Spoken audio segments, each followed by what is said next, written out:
لله الذي أنزل على عبده الكتاب ولم يجعل له عوجا وتبارك الذي جعل في السماء بروجا وجعل فيها سراجا وقمرا منيرا وأشهد أن لا إله إلا الله وحده لا شريك له له الملك وله الحمد وأكبره تكبيرا وأشهد أن سيدنا ومولانا محمدا عبده ورسوله الذي أرسل إلى الناس كافة بشيرا ونذيرا وصلى الله تعالى عليه وعلى آله وأصحابه وأزواجه وذرياته وبارك وسلم تسليما كثيرا كثيرا.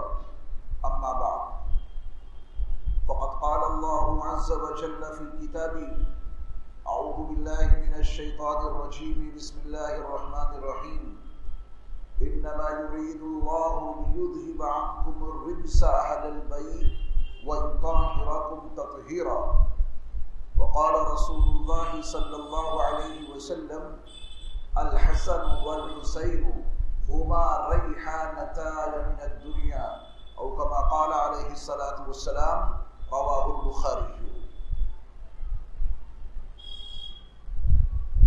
مدینہ منورہ کی سرزمین پر سیدہ فاطمہ رضی اللہ تعالی عنہا، جو سرور کائنات صلی اللہ علیہ وسلم کی سب سے چھوٹی اور سب سے لاڈلی اور چہیتی صاحبزادی تھی، ان کی گود آباد ہوئی. سیدنا علی کرم اللہ وجہہ کے صاحبزادے کا تولد ہوا اور امام الانبیاء سرور کائنات فخر موجودات وجہ تخلیق کائنات احمد مشتبہ حضرت محمد مصطفیٰ صلی اللہ علیہ وسلم کے نواسے دنیا میں تشریف لائے تو والد محترم حضرت علی کرم اللہ وجہہ نے اپنی جانب سے ان کا ایک نام تجویز کیا، حرب، اس کے معنی جنگ اور لڑائی کے آتے ہیں. سرور کائنات صلی اللہ علیہ وسلم کو اپنے نواسے کی آمد کی اطلاع ملی تو آپ ان کے گھر تشریف لے گئے اور فرمایا کہ میرے لخت جگر کو مجھے دکھاؤ. سیدہ فاطمہ رضی اللہ تعالی عنہا نے اپنے ان صاحبزادے کو نبی کریم صلی اللہ علیہ وسلم کی بارگاہ میں پیش کیا. آپ علیہ الصلوۃ والسلام نے پوچھا کہ علی، آپ نے میرے اس بیٹے کا کیا نام رکھا؟ تو انہوں نے کہا حرب. آپ علیہ الصلوۃ والسلام نے فرمایا نہیں، میرے اس بیٹے کا نام حسن ہے. والد محترم جناب علی رضی اللہ تعالی عنہ نے ایک نام تجویز کیا تھا، وہ وہاں کی تہذیب کا حصہ تھا. اہل عرب کا کلچر، ان کی تہذیب کا یہ حصہ ہے کہ وہ اپنے بچوں کے نام نہایت خطرناک اور ڈراؤنے رکھتے تھے. تو حرب، جنگ، جسے معلوم ہو کہ جنگ ہی آ رہی ہے تو کون ٹکے گا وہاں؟ اللہ کے نبی صلی اللہ علیہ وسلم نے فرمایا نہیں، ان کا نام میں حسن تجویز کرتا ہوں. اس کے بعد نبی کریم صلی اللہ علیہ وسلم کے دوسرے نواسے دنیا میں تشریف لائے. اسی دستور کے مطابق اللہ کے نبی صلی اللہ علیہ وسلم اپنی بیٹی کے گھر تشریف لے گئے اور فرمایا کہ میرے لاڈلے کو مجھے دکھاؤ. حضرت فاطمہ رضی اللہ تعالی عنہا نے نبی کریم صلی اللہ علیہ وسلم کی بارگاہ میں ان کو پیش کیا تو میرے مصطفیٰ نے پھر پوچھا کہ علی، میرے بیٹے کا کیا نام رکھا؟ تو حضرت علی کرم اللہ وجہہ کا ذہن یہ کام کر رہا تھا کہ پہلے بیٹے کا نام میں نے جو حرب تجویز کیا تھا اس کی جگہ پر آپ نے میرے بیٹے کا نام حسن رکھا، تو اس بیٹے کا اپنا نام حرب رکھے دیتا ہوں جو وہاں کے کلچر اور تہذیب کے مطابق تھا. آپ علیہ الصلوۃ والسلام نے فرمایا نہیں، میرے اس بیٹے کا نام حسین ہے. اس کے بعد سیدہ فاطمہ رضی اللہ تعالی عنہا کو اللہ تعالیٰ نے ایک اور صاحبزادے دیے. سرور کائنات صلی اللہ علیہ وسلم کو جب ان کی آمد کی اطلاع ہوئی تو پھر آپ گھر تشریف لے گئے اور سیدہ فاطمہ سے کہا کہ میرے لاڈلے کو مجھے دکھاؤ، اور جب سیدہ فاطمہ رضی اللہ تعالی عنہا نے ان کو آپ کی بارگاہ میں پیش کیا اور آپ علیہ السلام نے سیدنا علی کرم اللہ وجہہ سے پوچھا کہ ان کا کیا نام تجویز کیا؟ فرمایا حرم۔ آپ نے فرمایا نہیں، ان کا نام محسن ہے۔ پہلے بیٹے کا نام میرے مصطفیٰ نے حسن رکھا، دوسرے بیٹے کا نام حسین رکھا اور تیسرے بیٹے کا نام محسن رکھا۔ عرب تاریخ کا مطالعہ کیجیے، کیا اس نام کا کوئی شخص آپ کو عرب دنیا میں ملے گا؟ نہیں مل سکتا۔ اور وجہ صرف اتنی ہے کہ اللہ نے ان تینوں ناموں کو خزانے غیب میں چھپا کے رکھ رکھا تھا۔ کسی باپ کے ذہن میں یہ نام رکھنے کا تصور برپا نہ ہو سکا، کسی ماں کے ذہن میں یہ بات نہ آ سکی کہ میں اپنے لخت جگر اور اپنے نور نظر کا نام حسن رکھوں یا حسین یا محسن۔ تمام ذہن، تمام قلوب اللہ کے قبضے میں ہے۔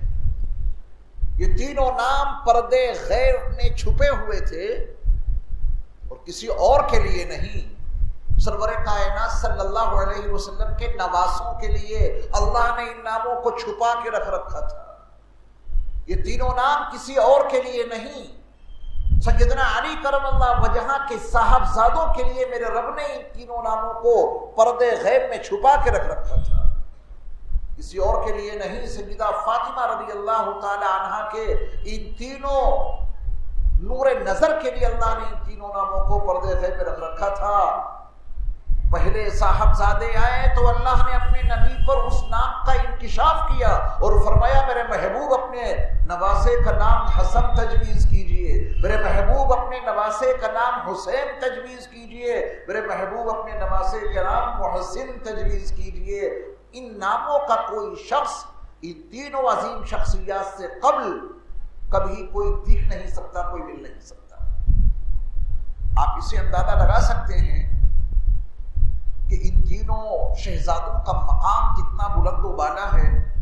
جب دنیا میں کوئی بچہ آتا ہے تو اس کے بہت سارے رشتے ہوتے ہیں، تولد ہوا اور رشتے قائم۔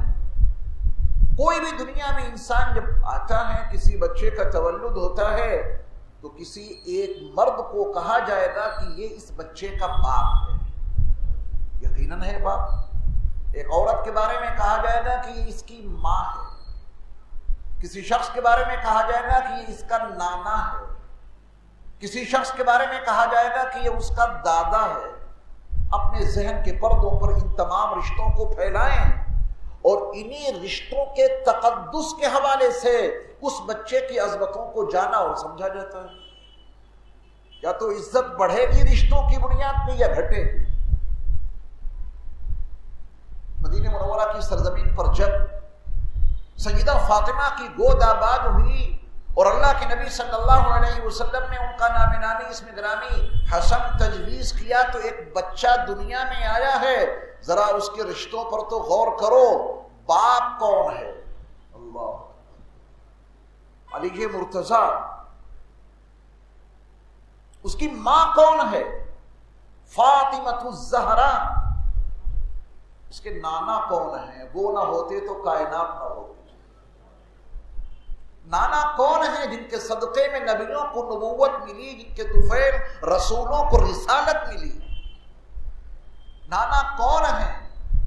قبضہ تیری پرچھائی کا بینائی پر، ادراک پر، پیروں کی جنبش خاک پر اور آہٹیں افلاک پر، گرد سفر تاروں کی زو مرکب براقے تیز رو، سائی جبریل امی یا رحمت للعالمین۔ اس کے نانا یہ اور تمام رشتے۔ ان نسبتوں نے حسن کو کہاں پہنچایا؟ ان نسبتوں نے حسین کو کہاں پہنچایا؟ ان نسبتوں نے محسن کو کہاں پہنچایا؟ میرے مصطفیٰ نے فرمایا جو ان سے محبت کرے وہ میرا محبوب، اور جو ان سے بغض رکھے وہ میرا مبغوض۔ جو ان سے محبت کرے گا اس کا مطلب ہے مجھ سے محبت کرتا ہے، میں بھی اس سے محبت کرتا ہوں، اللہ بھی ان سے محبت کرتا ہے، اور جو ان سے محبت نہ رکھے میں بھی اس کو ناپسند رکھتا ہوں، اللہ کا غضب اس کے اوپر نازل ہوگا جو ان سے محبت نہ کرے۔ مدینہ منورہ کا جو قدیم نقشہ ہے وہ میں آپ کو دکھاؤں گا بھی انشاءاللہ۔ مسجد نبوی کے کس حصے میں حضرت فاطمہ رضی اللہ تعالی عنہا کا وہ گھر تھا جس میں تینوں یہ شہزادے پیدا ہوئے، اس کا خاکہ بھی آپ کو دکھاؤں گا۔ سرور کائنات صلی اللہ علیہ وسلم جب مدینہ منورہ تشریف لائے تو شروع کے 7 مہینے آپ نے اس گھر میں گزارے جو آپ کی پیدائش سے تقریباً 700 سال قبل طبہ بادشاہ نے مدینہ منورہ کی سرزمین پر بنایا تھا۔ حضرت ابو ایوب انصاری رضی اللہ تعالی عنہ اس خاندان کے ایک فرد تھے جن کو طبہ بادشاہ نے اس مکان کی دیکھ بھال کے لیے متعین کیا تھا، ایک رقعہ بھی دیا تھا، جب کبھی وہ نبی اس شہر میں آئیں یہ مکان ان کی بارگاہ میں پیش کر دینا، یہ رقعہ یہ خط ان کو دے دینا اور یہ کہہ دینا یہ ایک ایسا شخص جس نے آپ کو دیکھا بھی نہیں اور جس نے آپ کا کلام بھی نہیں سنا اور جس نے آپ کا زمانہ بھی نہیں پایا، اس نے آپ پر ایمان قبول کر کے یہ مکان آپ کی خدمت میں پیش کیا ہے، اس کی ایک طویل تاریخ ہے۔ 7 مہینے تک اللہ کے نبی صلی اللہ علیہ وسلم نے اس مکان میں قیام فرمایا۔ اس کے بعد آپ علیہ السلام کے حجرے بنائے گئے۔ حضرت عائشہ صدیقہ رضی اللہ تعالی عنہا کے حجرے کا جائے وقوع کیا تھا، اس سے متصل سیدہ سودا رضی اللہ تعالی عنہا کے حجرے کا جائے وقوع کیا تھا، حضرت فاطمہ رضی اللہ تعالی عنہا کا مکان کہاں پر تھا، اس کا پورا خاکہ آپ کو ہم دکھائیں گے انشاءاللہ۔ سرور کائنات صلی اللہ علیہ وسلم کے یہ نواسے جن کا نام سیدنا الامام حسین رضی اللہ تعالی عنہ ہے، یہ 6 شعبان سن 4 ہجری کو دنیا میں تشریف لائے۔ شعبان کا مہینہ تھا جس کی 6 تاریخ تھی، اور سن 4 ہجری یعنی رسول اللہ صلی اللہ علیہ وسلم کو مدینہ منورہ میں تشریف لائے ہوئے یہ 4تھا سال تھا حضرت امام حسین رضی اللہ تعالی عنہ کا تولد ہوا۔ اللہ کے نبی صلی اللہ علیہ وسلم نے ان کا نام حسین رکھا اور پھر ان کی عظمتوں کو سلام، ان کی رفعتوں کو سلام۔ اللہ تعالیٰ نے سیدنا الامام حسین رضی اللہ تعالی عنہ کو جو جسم ظاہری عطا کیا تھا اس میں بڑی خوبیاں اور بے پناہ عظمتیں۔ آپ کا قد نہایت معتدل تھا، نہ آپ بہت لمبے تھے نہ بہت پست قد تھے، اللہ تعالیٰ نے آپ کو ایک ایسا معتدل وجود عطا کیا تھا کہ دیکھنے میں آپ بڑے بھلے معلوم ہوتے تھے۔ سیدنا امام حسین رضی اللہ تعالی عنہ کی سیرت لکھنے والوں نے آپ کے حلیے مبارک کو جب بیان کیا ہے تو فرماتے ہیں کہ پیشانی بڑی کشادہ تھی اور کشادہ ہونے کے ساتھ ساتھ بڑی نورانی تھی۔ یہ محسوس ہوتا تھا کہ امام حسین کی پیشانی سے ہمہ وقت نور ہی نور ٹپکتا رہتا ہے۔ اللہ نے اتنا حسن و جمال آپ کو عطا کیا تھا۔ آپ کے دونوں شانے، دونوں کندھے کافی چوڑے تھے۔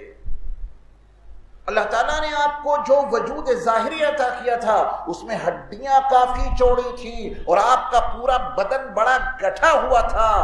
زلفوں کو سلام، کتنی حسین زلفیں تھیں سیدنا امام حسین رضی اللہ تعالیٰ عنہ کی۔ آپ کے سیرت نگار لکھتے ہیں کہ آپ عمامہ باندھتے تھے تو آپ کی زلفیں عمامے کے اندر سے نکل کر آپ کے کندھوں پر آ جاتی تھی، وہ کتنے حسین لگتے ہوں۔ سیدنا امام حسین رضی اللہ تعالیٰ عنہ کو اللہ تعالیٰ نے جسم کے حسن و جمال کے ساتھ ساتھ آواز کا بے پناہ حسن عطا کیا تھا۔ بڑی سحر انگیز آواز تھی سیدنا امام حسین رضی اللہ تعالیٰ عنہ کی۔ اس میں سوز بھی تھا، اس میں ساز بھی تھا، درد انگیزی اس کے اندر موجود تھی۔ جب آپ قرآن کی تلاوت کرتے تھے، جب آپ کلام فرماتے تھے تو آپ کا حسن صوت سن کر لوگ بے پناہ متاثر ہوتے تھے۔ نبی نبی کریم صلی اللہ علیہ وسلم کو اپنے نواسوں سے کتنی محبت تھی. آپ علیہ الصلوۃ والسلام کے ارشاد گرامی ابھی میں نے آپ کے سامنے پڑھا. آپ علیہ الصلوۃ والسلام فرماتے ہیں کہ الحسن والحسین ہما ریحانتای من الدنیا. حضرت مولانا عبد الشکور صاحب لکھنوی علیہ رحمہ امام اہل سنت والجماعت بڑے پائے کے عالم گزرے ہیں، ہمارے اکابر میں ہیں. انہوں نے اس حدیث کا بڑا پیارا ترجمہ کیا ہے. الحسن والحسین ہما ریحانتای من الدنیا. آپ علیہ الصلوۃ والسلام فرماتے ہیں کہ حسن اور حسین میری دنیا کی بہاریں ہیں، بہاریں، دنیا کی بہاریں. یہ حسن اور حسین رسول اللہ صلی اللہ علیہ وسلم کی دنیا کی بہار ہے. یہ آپ نے فرما کر بہت سارے راز منکشف کر دیے اور اہل ایمان کو سیدنا الامام حسن اور سیدنا الامام حسین کی عظمتوں سے متعارف کرو دیا. آپ بھی کوئی باغ لگائیں اور اس کی بہاریں آپ کو ملیں اور کوئی اس باغ کو اجاڑے تو آپ کو کیا لگے گا؟ میرے مصطفیٰ صلی اللہ علیہ وسلم کی اس دنیا کی بہار کو جو باقی رکھے گا میرے مصطفیٰ اس سے راضی رہیں گے اور اللہ ان سے راضی رہے گا. جو میرے مصطفیٰ کی اس بہار کو اجاڑنے کی کوشش کریں، اس کو ختم کرنے کی کوشش کریں، میرے مصطفیٰ بھی اس سے ناراض اور اللہ بھی اس سے ناراض رہے گا. تو الحسن والحسین ہما ریحانتای من الدنیا. آپ علیہ الصلوۃ والسلام نے فرمایا کہ حسن اور حسین میری دنیا کی بہاریں ہیں. نبی کی اس بہار کو باقی رکھنے کی ہمیں اور آپ کو پوری کوشش کرنی ہے انشاءاللہ. دنیا میں میرے مصطفیٰ کی یہ بہار ہیں اور تمام جنت کے لوگوں کے سردار ہیں. دنیا کا یہ عالم ہے اور آخرت کا یہ عالم ہے. نبی کریم صلی اللہ علیہ وسلم کو اپنے ان نواسوں سے کتنا پیار تھا. آپ اندازہ کریں کہ اللہ کے نبی صلی اللہ علیہ وسلم ایک موقع پر جمعے کا خطبہ دے رہے تھے. تمام مسجد نبوی بھری ہوئی ہے. آپ علیہ الصلوۃ والسلام منبر پر تشریف فرما ہے. میرے مصطفیٰ کی پوری زندگی کا آپ مطالعہ کریں. جب سے آپ نے اس منبر پر خطبہ دینا شروع کیا میرے مصطفیٰ صلی اللہ علیہ وسلم نے کسی کے لیے اپنے خطبے کو موقوف نہیں کیا اور کسی کے لیے میرے مصطفیٰ منبر سے نیچے تشریف نہیں لائے. خطبے میں آپ مشغول ہیں، منبر پہ کھڑے ہوئے ہیں کہ اتنے میں دونوں شہزادے چھوٹے چھوٹے، دونوں شہزادے سرخ رنگ کا لباس پہنے. اللہ اکبر، اتنے حسین، اتنے خوبصورت اور سرخ رنگ کا لباس، کتنے اچھے لگ رہے ہوں گے. دونوں شہزادے چھوٹے چھوٹے تھے، وہ گرتے پڑتے جیسے بچوں کی چال ہوتی ہے. وہ آئے، میرے مصطفیٰ کی نظر ان پر پڑی. دونوں شہزادے آ رہے ہیں اور منبر کے قریب جیسے ہی آئے آپ کی نظر پڑی تو میرے مصطفیٰ علیہ الصلوۃ والسلام نے اپنے خطبے کو موقوف کر دیا. آپ سمجھیں حسن کون ہے، آپ سمجھنے کی کوشش کریں کہ حسین کون ہے. خطبے کو موقوف کیا. سرور کائنات صلی اللہ علیہ وسلم منبر سے نیچے تشریف لے آئے اور نیچے آ کر کے دونوں شہزادوں کو اٹھا لیا اور اٹھا کے اپنے پاس منبر پہ بٹھلایا. اس کے بعد آپ علیہ الصلوۃ والسلام نے خطبہ دیا. کیا عظمتیں ہیں سیدنا امام حسن کی اور سیدنا امام حسین رضی اللہ تعالی عنہ کی. ایک موقع پر اللہ کے نبی صلی اللہ علیہ وسلم جا رہے تھے. لوگوں نے منظرنامہ دیکھا کہ ایک کندھے پر حسن ہے اور ایک کندھے پہ حسین. کبھی آپ حسن کو چومتے ہیں تو کبھی حسین کو بوسہ دیتے ہیں. محبت کا اظہار ہے. اقرا ابن حابس نے دیکھا کہ اللہ کے نبی صلی اللہ علیہ وسلم بچوں سے اتنا پیار کرتے ہیں تو انہوں نے کہا کہ یا رسول اللہ صلی اللہ علیہ وسلم میرے تو 10 ہیں 10. کتنے؟ میں نے کبھی کسی کو نہیں چوما، میں نے کبھی کسی کو پیار نہیں دیا. ایسے ہی پڑے رہتے ہیں، ہم سے کیا مطلب. میں کبھی بچوں سے پیار نہیں کرتا. 10 بچے ہیں میرے، میں نے کبھی کسی کو بوسہ نہیں دیا. اور یہ تو آپ کے نواسے ہیں، آپ ان کو اتنا چومتے ہیں، اتنا پیار دیتے ہیں، ان کو بوسہ دیتے ہیں. آپ نے فرمایا کہ جس کے پہلو میں پتھر کا کوئی ٹکڑا ہو اس کا کیا کیا جا سکتا ہے. پہلو میں اگر دھڑکتا ہوا حساس دل ہے تو پھر تو چومنا پڑے گا، بچوں سے پیار کرنا پڑے گا. پتھر کا کوئی ٹکڑا پہلو میں موجود ہے، اس کا کیا علاج ہو سکتا ہے. اللہ کے نبی صلی اللہ علیہ وسلم کے کندھے پر دونوں شہزادے موجود ہیں. حضرت عمر نے فرمایا کہ بڑی اچھی سواری ملی ہے تمہیں. امام الانبیاء سرور کائنات صلی اللہ علیہ وسلم کی سواری تم کو مل گئی، تم بھی سوار ہو نبی پر اور تم بھی سوار ہو نبی پر، بڑی اچھی سواری ملی ہے. میرے مصطفیٰ کو لقمہ دینا پڑا. سواری اچھی ہے، یہ بھی تو دیکھو سوار کتنے اچھے ہیں. صرف سواری کی تعریف کر کے ٹھہر کیوں گئے؟ یہ بھی تو دیکھو کہ سوار کتنے اچھے ہیں. میرے مصطفیٰ علیہ الصلوۃ والسلام نے کوئی پہلو نہیں چھوڑا جہاں سے امت حضرت امام حسن کی اور سیدنا امام حسین کی اور تمام اہل بیت کی اور آل اطہار کی عظمتوں کو سمجھ لے. کوئی پہلو آپ نے ایسا نہیں چھوڑا کہ سمجھنے میں کوئی دقت رہے، کوئی کسر رہے. فرمایا کہ سواری کو دیکھ رہے ہو کہ سواری بہت اچھی ہے، یہ بھی تو دیکھو کہ سوار کتنے اچھے ہیں. اللہ کے نبی صلی اللہ علیہ وسلم نماز پڑھتے اور سجدے میں جاتے تو دونوں شہزادے میرے مصطفیٰ کی پیٹھ پر چڑھ جاتے، پیٹھ پر. تو کیا آپ ان کو ہٹاتے یا آپ ان کو گراتے یا آپ گھر میں آپ ہدایت دیتے کہ جب میں نماز ادا کیا کروں تو یہ شہزادے میرے پاس نہیں آنے چاہیے، میں سجدے میں جاتا ہوں میری کمر پر اور میری پیٹھ پر میری گردن کے قریب بیٹھ جاتے ہیں، ان کو روک کے رکھو. فرمایا نہیں، آنے دو. میرے مصطفیٰ نماز میں مشغول ہیں اور یہ دونوں شہزادے اللہ کے نبی صلی اللہ علیہ وسلم کی پیٹھ پر چڑھ گئے. اللہ کے نبی علیہ السلام اپنے سجدے کو طویل کرتے مگر شہزادوں کو نیچے نہیں اتارتے. سجدہ طویل ہو رہا ہے، شہزادے آپ کی پیٹھ پر موجود ہیں، سجدے کو آپ طویل کر دیا کرتے تھے. ایک موقع پر اللہ کے نبی صلی اللہ علیہ وسلم صبح تشریف لائے. حضرت عائشہ صدیقہ رضی اللہ تعالیٰ عنہ یہ پورا واقعہ بیان کرتی ہیں. ام المومنین حضرت عائشہ صدیقہ رضی اللہ تعالیٰ عنہ صبح کے وقت میں اللہ کے نبی صلی اللہ علیہ وسلم تشریف لائے تو کالی سی اونی چادر آپ نے اوڑھ رکھی تھی. آپ علیہ الصلوۃ والسلام کے پاس خاص طور پہ دن کے استعمال کی چادر الگ رہتی تھی اور رات کے استعمال کی چادر الگ ہوتی تھی. جب آپ دن میں چادر استعمال کرتے تو ذرا ہلکی ہوتی تھی، رات کو جو آپ چادر استعمال کرتے وہ تھوڑی سی موٹی ہوتی تھی. اللہ تعالیٰ نے آپ کو چادر اوڑھنے کے حوالے سے قرآن میں دو موقعوں پر خطاب کیا ہے. ایک موقع پہ فرمایا کہ یا ایھا المزمل، اے چادر اوڑھنے والے، اور ایک موقع پہ آپ کو فرمایا اللہ نے خطاب کرتے ہوئے یا ایھا المدثر، اے چادر اوڑھنے والے. ترجمہ دونوں کا چادر اوڑھنے والے، لیکن مفسرین نے ایک باریک سا فرق لکھا ہے، اس کو آپ توجہ سے سنیں. یا ایھا المزمل کے بعد ہے قم اللیل الا قلیلا، رات میں کھڑے ہوئے مگر تھوڑا. اس کا مطلب یہ وہ چادر ہے جو میرے مصطفیٰ نے رات میں اوڑھی تھی، تو رات میں اوڑھی جانے والی چادر کے حوالے سے آپ کو پکارا. اور یا ایھا المدثر قم فانذر، یہ انذار کا کام دن میں ہوگا. اے چادر اوڑھنے والے آپ کھڑے ہو جائیے اور لوگوں کو ڈرائیے. مزمل وہ چادر اوڑھنے والا جس کی چادر موٹی ہو، مدثر وہ چادر اوڑھنے والا جس کی چادر پتلی ہو. آپ صبح کے وقت میں تشریف لائے.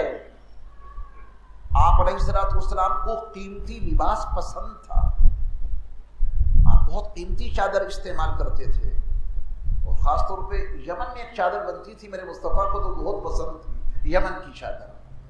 ایک اونی چادر تھی بالکل بلیک، وہ چادر اوڑھے ہوئے گھر میں تشریف لائے. حضرت عائشہ صدیقہ رضی اللہ تعالی عنہا یہ منظرنامہ بتا رہی ہیں. گھر میں آئے تو اتنے میں شہزادہ حسن بھی آ گئے. آپ نے فرمایا حسن یہاں آؤ، اور ان کو لے کے آپ نے اپنی چادر میں ان کو اندر کر لیا. اگلے لمحے میں دوسرے شہزادے سیدنا الامام حسین تشریف لائے، آپ نے ان کو اپنی چادر میں اندر کر لیا. اگلے لمحے میں حضرت فاطمہ الزہرا رضی اللہ تعالی عنہا جو رسول اللہ صلی اللہ علیہ وسلم کی سب سے چھوٹی صاحبزادی اور سیدنا امام الحسن اور سیدنا الامام حسین کی والدہ محترمہ ہیں، وہ تشریف لائیں. تو حضرت عائشہ صدیقہ رضی اللہ تعالی عنہ فرماتی ہیں کہ اللہ کے نبی صلی اللہ علیہ وسلم نے ان کو بھی چادر کے اندر لے لیا. اگلے لمحے میں حضرت علی ابن ابی طالب کرم اللہ وجہ تشریف لائے. میرے مصطفیٰ نے فرمایا کہ علی تم بھی آ جاؤ. ذرا غور کیجیے گا, منظر نامہ اپنے ذہن میں لائیے, کیا منظر نامہ ہوگا. میرے مصطفیٰ کی ایک چادر ہے, اس کا تو سایہ بھی جس کو نصیب ہو گیا وہ بھی پاک ہو گیا. میرے مصطفیٰ کی چادر کا سایہ بھی جس کو مل گیا وہ جنت کا حقدار بن گیا. یہاں تو منظر نامہ یہ ہے کہ اللہ کے نبی صلی اللہ علیہ وسلم نے حسن کو اس کے اندر لے لیا, حسین کو اس کے اندر لے لیا, فاطمہ الزہرا کو اس کے اندر لے لیا, علی ابن ابی طالب کرم اللہ وجہ کو اس کے اندر لے لیا. وہ سارے اندر چلے گئے چادر کے اندر. پھر آپ علیہ الصلوۃ والسلام نے قرآن کی ایک آیت تلاوت فرمائی, انما یرید اللہ لیذھب عنکم الرجس اہل البیت ویطہرکم تطہیرا. اے اہل بیت, اللہ یہ چاہتا ہے تمام طرح کی آلودگی تم سے دور کر دی جائے. اللہ کا ارادہ یہ ہے, اللہ کی چاہت یہ ہے کہ وہ تم سے تمام طرح کی آلودگیوں کو دور کر دے. وَيُطَهِرَكُمْ تَطْهِيرًا, اور وہ تم کو بہت زیادہ پاک اور صاف بنا دے. نبی صلی اللہ علیہ وسلم نے ان عظیم شخصیات کو اپنی چادر کے اندر لے کر اس آیت کی تلاوت فرمائی. اللہ کا ارادہ یہ ہے اے اہل بیت کہ وہ تم کو تمام طرح کی آلودگیوں سے بالکل پاک صاف کر دے, دور کر دے تمام طرح کی آلودگیاں, اور وَيُطَهِرَكُمْ تَطْهِيرًا, اور تمہیں اتنا زیادہ پاک اور صاف بنا دے کہ کسی گناہ کی گندگی اور کوئی ظاہر یا باطن کی گندگی تمہارے پاس رہ نہیں سکتی. آپ غور فرمائیں کہ علی ہیں کون. اس آیت کے حوالے سے آپ دیکھیں کہ فاطمہ الزہرا کا مقام کتنا بلند و بالا ہے. اس آیت کے حوالے سے آپ دیکھیں کہ امام حسن اور امام حسین رضی اللہ تعالی عنہما کا منصب کتنا بلند ہے. اللہ کا ارادہ یہ ہے کہ وہ تمام طرح کی آلودگی تم سے دور کر دے اور تم کو اتنا زیادہ پاک اور صاف بنا دے کہ ظاہری یا باطنی کسی طرح کی کوئی گندگی تمہارے قریب نہ رہے. وَيُطَهِرَكُمْ تَطْهِيرًا. نبی کریم صلی اللہ علیہ وسلم سے پوچھا گیا, حضرت انس اس کے راوی ہیں کہ یا رسول اللہ صلی اللہ علیہ وسلم, آپ کو اپنے پورے گھرانے میں سب سے زیادہ محبت کس سے ہے؟ بڑا پیچیدہ سوال ہے یہ, ہم سے اور آپ سے کیا جائے تو ہم اور آپ جواب ہی نہیں دے پائیں گے. اللہ کے نبی صلی اللہ علیہ وسلم سے پوچھا گیا کہ یا رسول اللہ صلی اللہ علیہ وسلم, آپ کے گھرانے میں بہت سارے افراد ہیں, آپ کو اپنے گھرانے کے تمام افراد میں سب سے زیادہ محبت کس سے ہے؟ آج کا جو موضوع ہے اور ابھی تک کی جو آپ نے گفتگو سنی ہے, اگر میں جواب نہ بھی دوں تب بھی آپ کا ضمیر پکار اٹھے گا کہ وہ حسن اور حسین کے علاوہ کون ہو سکتا ہے. اگر میں اس کا جواب آپ کو نہ بھی بتاؤں تو آپ کا اندرون آپ کو بتائے گا, آپ کا ضمیر آپ کو بتائے گا, آپ کا ضمیر آپ کا پکارے گا. میرے مصطفیٰ علیہ الصلوۃ والسلام نے یہی جواب دیا تھا, مجھے اپنے تمام گھرانے کے افراد میں, تمام افراد میں سب سے زیادہ حسن اور حسین محبوب ہیں, ان سے زیادہ مجھے کسی سے محبت نہیں. میرے مصطفیٰ جس سے محبت کریں ہم تو ان پہ اپنی جان نشاور کرنے کے لیے تیار ہیں. میرے مصطفیٰ کے جو سب سے زیادہ محبوب ہیں وہ ہمارے لیے بھی سب سے زیادہ محبوب. حجر اسود کو جو عظمتیں حاصل ہیں, حجر اسود کو جو رفعتیں حاصل ہیں, اس کی بہت ساری وجوہات ہیں. ان میں سے ایک وجہ یہ بھی تو ہے کہ میرے مصطفیٰ نے اسے چوما ہے. بہت ساری وجوہات ہیں, ان میں سے ایک بڑی وجہ کیا ہے, میرے مصطفیٰ نے اسے بوسہ دیا ہے. ایک وجہ یہ بھی تو ہے, خلیفہ ثانی امیر المومنین سیدنا عثمان, حضرت عمر ابن خطاب رضی اللہ تعالی عنہ نے تو حجر اسود کو بوسہ دینے سے پہلے اپنے جن جذبات کا اظہار کیا تھا, ان میں سے ایک جذبہ یہ تھا کہ لولا رأیت النبی صلی اللہ علیہ وسلم قبلک ما قبلتک, اگر میں اپنے نبی کو تجھے بوسہ دیتے ہوئے نہ دیکھتا تو میں تجھے کبھی نہیں چومتا.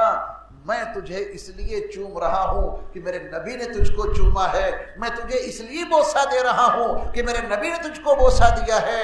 اگر حجر اسود کو میرے مصطفیٰ نے ایک بار بوسہ دیا، حضرت عمر اپنے ان جذبات کا اظہار کر بیٹھے، اور قیامت تک آنے والے ہر صاحب ایمان کا جذبہ یہ ہوتا ہے کہ جب کبھی میری زندگی میں وہ دن آئے گا جب اللہ مجھ کو بیت اللہ تک پہنچائے گا، اپنے گھر تک پہنچنے کی سعادت عطا کرے گا، تو میں اپنی جیسی کوشش ضرور کروں گا اس حجر اسود کو ایک بار چوم لوں جس کو میرے مصطفیٰ نے چوما ہے۔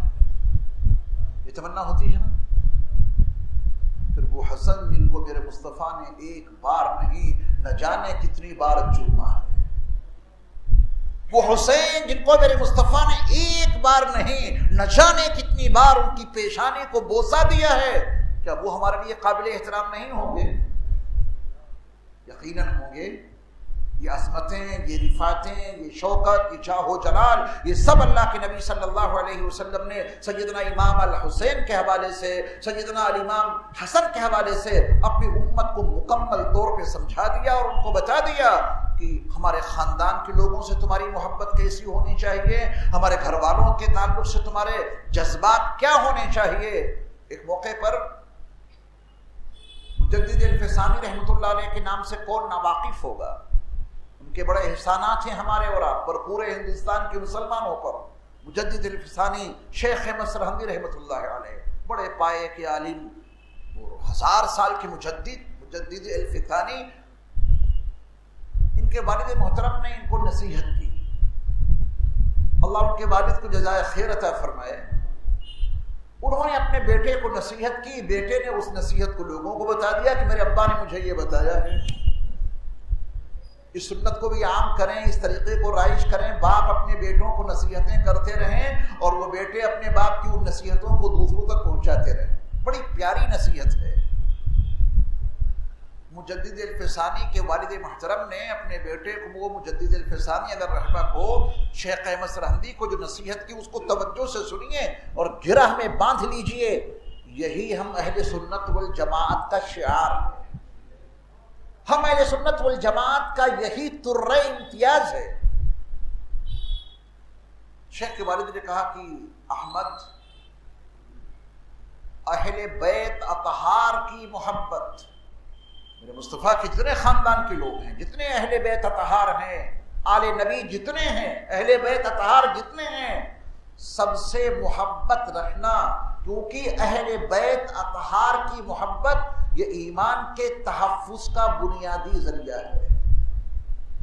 اگر کوئی یہ چاہتا ہے کہ میرا ایمان بچا رہے، اگر کوئی یہ چاہتا ہے کہ میرا ایمان محفوظ رہے، اگر کوئی یہ چاہتا ہے کہ میرے ایمان میں کسی طرح کی کوئی کمی اور کجی اور خرابی نہ پیدا ہونے پائے، وہ فرماتے ہیں کہ اس کا ایک ذریعہ یہ ہے کہ اہل بیت اطہار سے اور نبی کی آل سے دل سے پکی سچی محبت رکھو، پوری زندگی تمہارا ایمان محفوظ رہے گا۔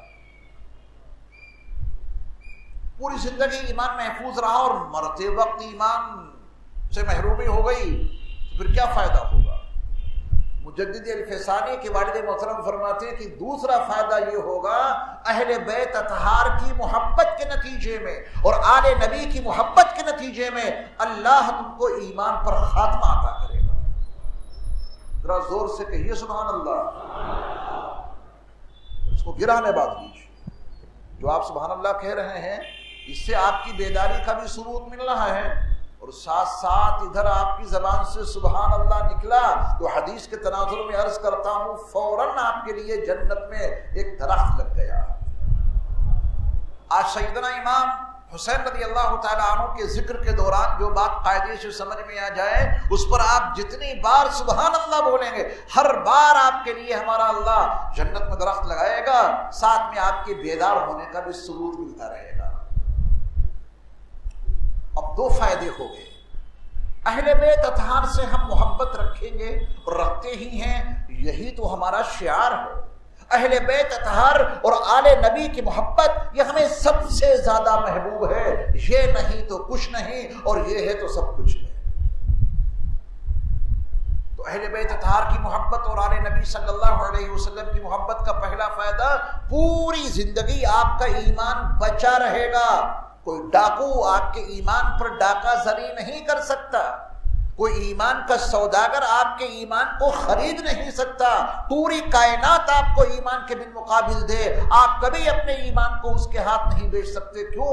آپ کے دل میں آل نبی اور اہل بیت اطہار کی محبت موجزن ہے نا، اور انشاءاللہ اس محبت کے نتیجے میں ایمان پر خاتمہ.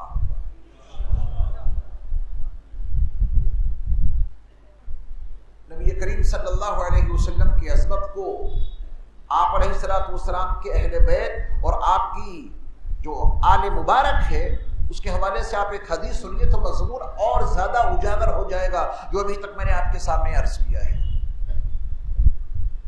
آپ علیہ السلام ارشاد فرماتے ہیں کہ میں اپنے بعد تمہارے لیے 2 چیزیں چھوڑ کے جا رہا ہوں. کتنی؟ 2 چیزیں. جب تک ان کو تم مضبوطی سے تھامے رہو گے گمراہی تمہارے قریب نہیں آ سکتی. چراغ جلتا رہے اندھیرے قریب نہیں آ سکتے. خوشبو مہکتی رہے بدبو قریب نہیں آ سکتی. اللہ تعالیٰ یہ ایمان کے چراغ ہمارے قلوب میں ہمیشہ جلائے رکھے تاکہ گمراہی کی ضلالتیں اور گمراہی کی تاریکیاں ہمارے قریب نہ آ سکیں. میرے مصطفیٰ علیہ السلام نے فرمایا کہ میں اپنے بعد تمہارے لیے 2 چیزیں چھوڑ کے جا رہا ہوں، جب تک ان کو تم مضبوطی سے تھامے رہو گے کبھی تم گمراہ نہیں ہو سکتے، راستے سے بھٹک نہیں سکتے، تمہارا قدم زیغ و ضلال کی راہ پہ کبھی پڑ نہیں سکتا. ہمیشہ ہدایت پہ رہو گے، ہمیشہ صراط مستقیم پر رہو گے. وہ 2 چیزیں ہیں، کتاب اللہ، ایک اللہ کی کتاب میں تمہارے لیے چھوڑ کے جا رہا ہوں. دوسری چیز وعطرتی، اور اپنی آل کو اور اپنے اہل بیت کو تمہارے حوالے کر کے جا رہا ہوں. ان سے تعلق ختم نہ ہونے پائے. اگر اللہ کی کتاب سے تمہارا تعلق ختم ہو گیا تو گمراہی سے تمہیں کائنات کی کوئی طاقت نہیں بچا سکتی. اور میرے اہل بیت اور میری عطرت اور میری آل سے اگر تمہارا تعلق ختم ہو گیا تب بھی تمہیں گمراہی سے کوئی نہیں بچا سکتا. اہل بیت اطہار سے تعلق ختم ہوتے ہی تم ضلالت کے گڑھوں میں پہنچ جاؤ گے. اہل بیت اطہار سے اور آل نبی سے تمہارا تعلق ختم ہوا تو تم گمراہی کے اس کنارے پہنچ جاؤ گے جہاں سے ہدایت کے روشن چراغ تم کو کبھی نظر نہیں آ سکتے. اس لیے اہل بیت اطہار سے اور آل نبی سے محبت رکھنا یہ ہمارا اور آپ کا شعار ہے. اہل سنت والجماعت کا یہ تمغہ ہے، ان کا طرۂ امتیاز ہے.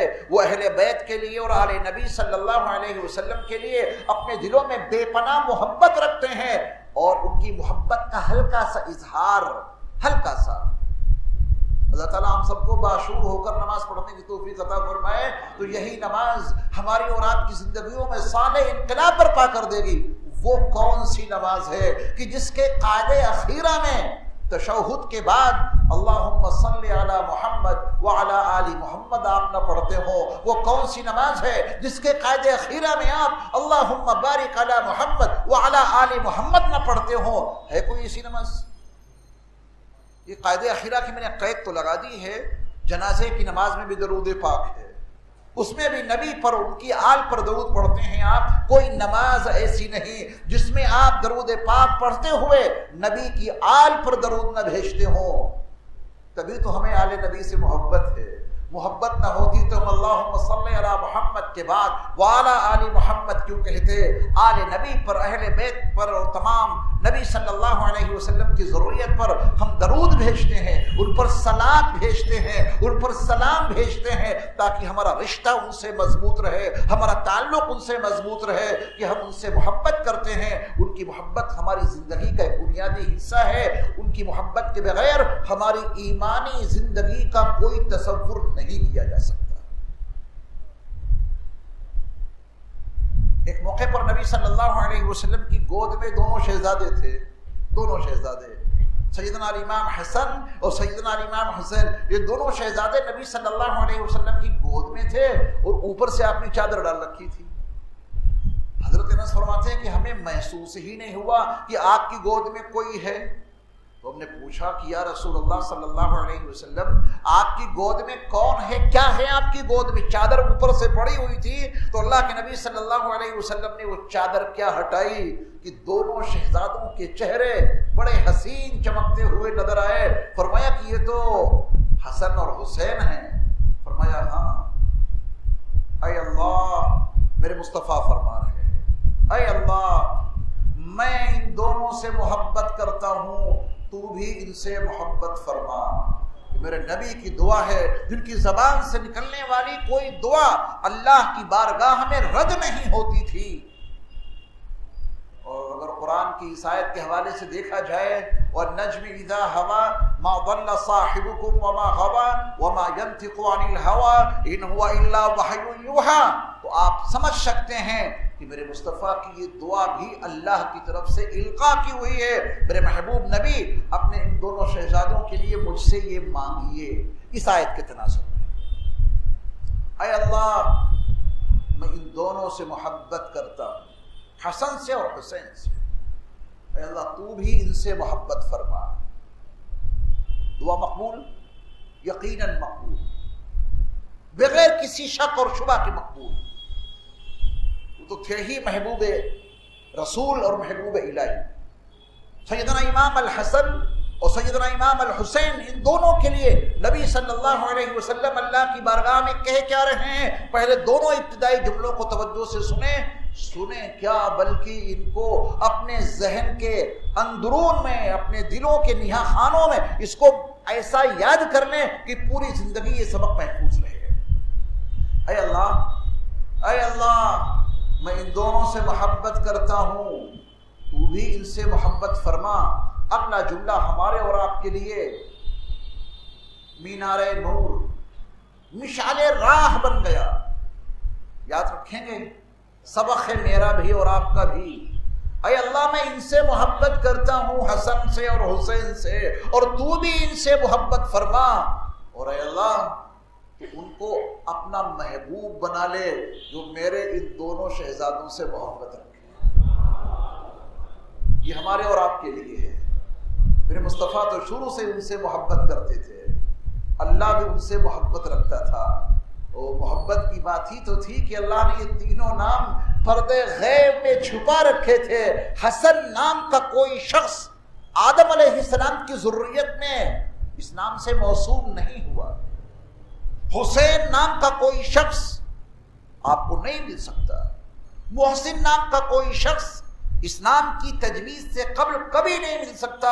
اللہ نے ان تینوں مقدس اور پیارے ناموں کو ان تین عظیم شخصیات کے لیے چھپا کے رکھ رکھا تھا جو میرے مصطفیٰ کے نواسے بننے والے تھے، جو علی مرتضیٰ کے صاحبزادے بننے والے تھے، جو فاطمہ الزہرا رضی اللہ تعالی عنہا کے نور نظر بننے والے تھے۔ اللہ نے ان کے لیے تینوں نام محفوظ کر رکھے تھے۔ پہلا بیٹا پیدا ہوا تو اللہ نے اپنے نبی کے ذریعہ حسن نام رکھوایا، اور دوسرے صاحبزادے آئے تو اللہ نے اپنے رسول کے ذریعہ حسین نام تجویز کرایا، اور تیسرے صاحبزادے پیدا ہوئے تو اللہ نے اپنے نبی کے ذریعہ سے ان کا نام محسن تجویز کیا۔ حضرت علی بے شک بڑی عظمتوں کے حامل ہیں، ان کا رکھا ہوا نام اللہ کی بارگاہ میں اور اس کے رسول کی بارگاہ میں مقبول کیوں نہ ہو سکا؟ اس لیے کہ علی باپ کا رکھا ہوا نام ہے، اور اللہ کے ہاں فیصلہ یہ ہو چکا تھا کہ ان تینوں شہزادوں کا نام دنیا کا کوئی انسان نہیں بلکہ اللہ رکھے گا۔ اللہ نے رکھے ان کے نام۔ اے اللہ میں ان دونوں سے محبت کرتا ہوں۔ آپ کی گود میں اور اوپر سے چادر پڑی ہوئی، کسی کو نہیں معلوم کہ اندر کیا ہے، کون ہے۔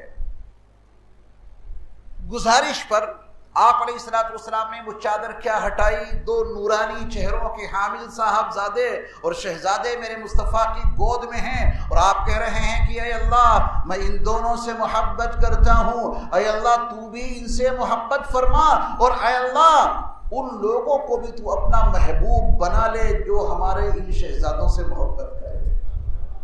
تو ایک نسخہ مل گیا ہمیں اور آپ کو، بڑا آسان سا نسخہ مل گیا۔ اگر میں چاہوں اور آپ، اگر میری یہ خواہش ہے اور آپ کی بھی، اگر میرے دل کی گہرائیوں میں یہ تمنائیں کروٹیں لے رہی ہیں کہ میں اللہ کا محبوب بندہ بن جاؤں، اور اگر آپ کی یہ جذبات ہیں کہ میں بھی اللہ کے محبوب اور مقبول بندوں میں داخل اور شامل ہو جاؤں، اس کا ایک آسان سا حل ہے۔ میرے مصطفیٰ کے آل سے، میرے مصطفیٰ کی آل سے، اور آپ کے اہل بیت اطہار سے، اور آپ علیہ السلام کی ذریت سے، سیدنا الامام حسن سے اور سیدنا الامام حسین سے محبت کرنے والے بن جاؤ جیسا کہ کر رہے ہیں. اللہ اس کی برکت سے ہمیں اور آپ کو بھی اپنے محبوب اور مقبول بندوں میں داخل اور شامل کر لے گا انشاءاللہ. یہ مختصر سے وقت میں میں نے آپ کے سامنے سیدنا امام حسین رضی اللہ تعالی عنہ کی عظمت اور ان کے فضائل اور ان کے مناقب کا تذکرہ کیا. آج کی ہماری گفتگو کا ایک عنوان یہ بھی ہے کہ یہ یزیدی دور اور یزیدی عہد کب سے شروع ہوا. جو ہم نے پوسٹروں میں عناوین دیے ہیں اسی کے مطابق گفتگو ہوگی، وہی آپ کو بتایا جائے گا. یہ فضائل اور مناقب سیدنا امام حسین کے تھے، بڑے اختصار کے ساتھ میں نے آپ کے سامنے عرض کیے ہیں، ورنہ تو صورتحال یہ ہے کہ ان شہزادوں کا جتنا تذکرہ کیا جائے زندگیاں گزر جائیں گی اور ان کے فضائل اور ان کے مناقب مکمل نہیں ہو سکتے.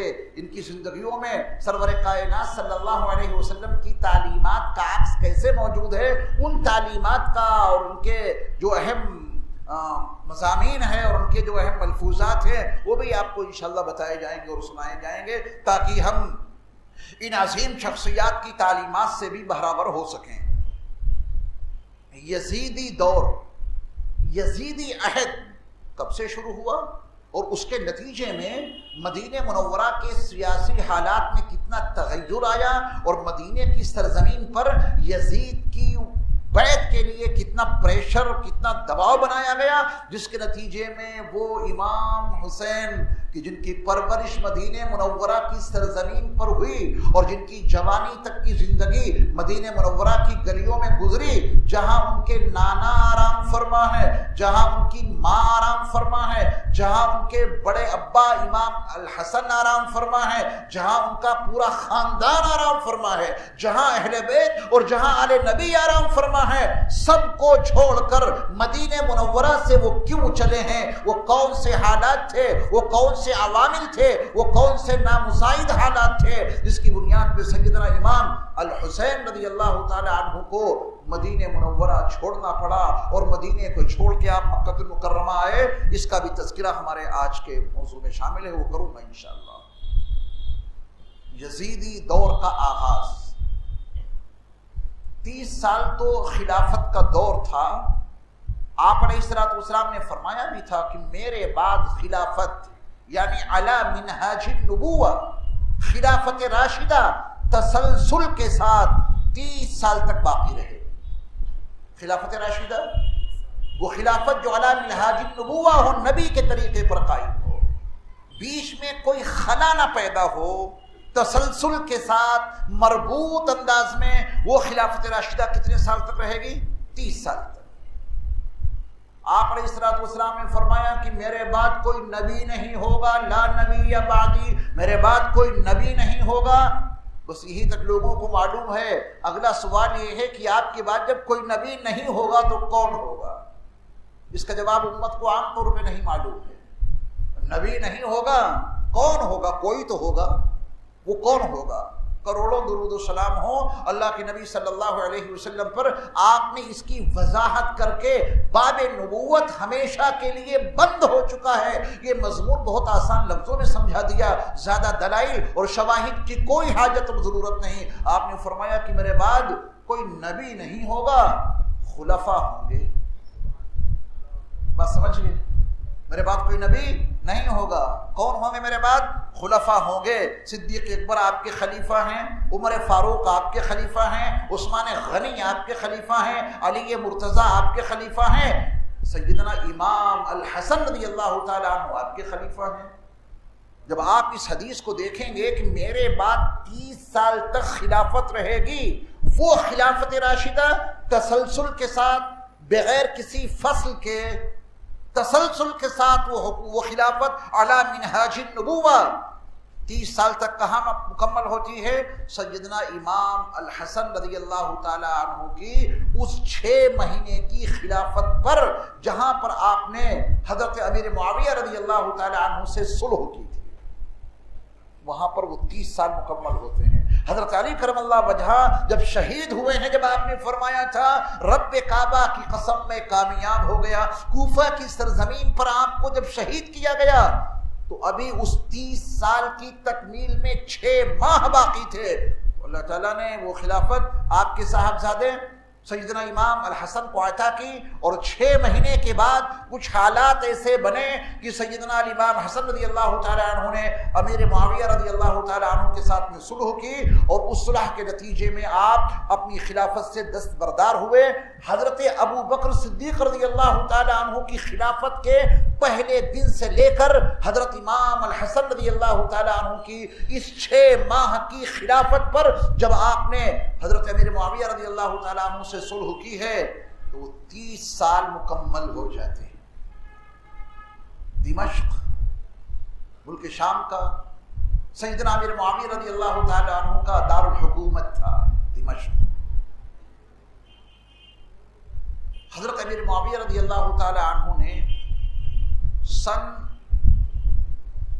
56 ہجری میں اپنی وفات سے 4 سال قبل، اپنی وفات سے 4 سال قبل اپنے بیٹے یزید کو ولی عہد تجویز کر دیا تھا کہ میرا بیٹا یزید میرے بعد تخت و تاج کا مالک ہوگا، میرے بعد میرا بیٹا یزید یہ سلطنت کے اوپر فائز ہوگا، اور تمام لوگوں کو یزید کے ہاتھ پر بیعت کرنی ہے. یہ اپنی وفات سے 4 سال قبل ہی سیدنا امیر معاویہ رضی اللہ تعالی عنہ نے اپنے بیٹے یزید کو اپنا ولی عہد بنا دیا تھا. اگر دیکھا جائے تاریخی حوالوں سے، تاریخی واقعات کو سامنے رکھتے ہوئے، تو یزید کا دور سیدنا امیر معاویہ رضی اللہ تعالی عنہ کے انتقال سے 4 سال پہلے سے ہی سن 56 ہجری سے ہی شروع ہو جاتا ہے. کیونکہ ولی عہد کا مطلب یہ ہوتا ہے کہ میرے بعد نظام حکومت یہ سنبھالے گا، میری زندگی میں اتنا کچھ سیکھ لے گا، اس کے مشورے میری حکومت میں شامل ہوں گے اور اس کو حکومت کرنے کا طریقہ اور سلیقہ آ جائے گا. تو سن 56 ہجری سے ہی یزید کا دور صحیح معنوں میں شروع ہو جاتا ہے. اگرچہ باپ کی موجودگی میں اس کے سر پر وہ ذمہ داریاں نہیں ڈالی گئی جو ایک حکمراں کے سر ہوتی ہیں. 4 سال کے بعد 15 رجب سن 60 ہجری میں حضرت امیر معاویہ رضی اللہ تعالی عنہ کا جب انتقال ہو گیا، تو جس کو آپ نے اپنی زندگی میں اپنا ولی عہد تجویز کیا تھا یزید کو، اس نے اپنے لیے بیعت لینی شروع کی. حمایت کرو، میرے لیے بیعت کرو کہ میں تمہارا بادشاہ ہوں، میں تمہارا امیر ہوں، میں تمہارا بڑا ہوں، میری حکومت میں تم کو رہنا ہے. اس زمانے کی بیعت کو آج کے دور میں ووٹنگ کے عنوان سے آپ آسانی سے سمجھ سکتے ہیں. بیعت کرو، مجھے ووٹ دو، میری حمایت کرو، میری تائید کرو کہ میں تمہارا امیر بن چکا. یزید نے اپنے والد سیدنا امیر معاویہ رضی اللہ تعالیٰ عنہ کے انتقال کے بعد جب حکومت کی باغ ڈور سنبھالی اور اس نے بیعت لینی شروع کی، اکثر لوگوں نے اس کے ہاتھ پر بیعت کر لی. ملک شام میں اور کوفہ میں اور بصرہ میں جو سیاسی حالات پیدا ہوئے ان کا تذکرہ بعد میں آئے گا انشاءاللہ، چونکہ اس کے بغیر سیدنا امام حسین رضی اللہ تعالی عنہ کی اس شہادت عظمیٰ کا بیان مکمل ہو ہی نہیں سکتا. لیکن آج کے سبق میں جو آپ کو سمجھنا ہے کہ یزیدی دور کب سے شروع ہوتا ہے. سن 56 ہجری میں امیر معاویہ رضی اللہ تعالی عنہ نے اپنے وصال سے 4 سال قبل اپنے بیٹے کو جب اپنا ولی عہد بنا دیا تو یہیں سے اس کا دور شروع ہو جاتا ہے. سیدنا امیر معاویہ رضی اللہ تعالی عنہ کا جب وصال ہوا 4 سال کے بعد 15 رجب سن 60 ہجری میں، تو باضابطہ یزید نے اس حکومت پہ قبضہ کیا اور سب جگہ یہ خبر بھجوائی کہ میرے لیے بیعت کرو، میرے حکومت کو تسلیم کرو. یزید کے لیے اس کے باپ کی کچھ ہدایتیں بھی تھیں اور بڑی اہم ہدایات تھیں. ان میں سے ایک ہدایت یہ بھی تھی کہ مدینہ منورہ میں